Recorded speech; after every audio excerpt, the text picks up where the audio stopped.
മധ്യപ്രദേശ് മുൻ മുഖ്യമന്ത്രി കമൽനാഥും മകൻ നകുൽനാഥും ബിജെപിയിലേക്കെന്ന് സൂചന. കമൽനാഥിന് രാജ്യസഭാ സീറ്റും മകന് മന്ത്രിപദവിയും ലഭിച്ചേക്കും. സംസ്ഥാനത്തും ദില്ലിയിലും ചർച്ചകൾ പുരോഗമിക്കുകയാണ്. കമൽനാഥ് വിളിച്ച കോൺഗ്രസ് എംഎൽഎമാരുടെ യോഗം മറ്റന്നാൾ ചേരും. മധ്യപ്രദേശിൽ ജ്യോതിരാദിത്യ സിന്ധ്യയ്ക്ക് പിന്നാലെ കമൽനാഥും കോൺഗ്രസ് വിട്ട് ബിജെപിയിലേക്ക് എന്ന് സൂചന.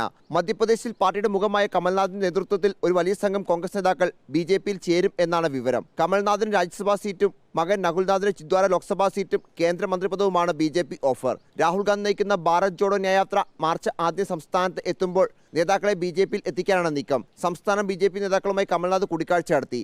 മധ്യപ്രദേശ് മുഖ്യമന്ത്രി മോഹൻ യാദവ്, പ്രധാനമന്ത്രി നരേന്ദ്രമോദി, അമിത്ഷാ, ജെ.പി. നദ്ദ എന്നിവരുമായി നടത്തിയ കൂടിക്കാഴ്ചയിലും വിഷയം ചർച്ചയായി.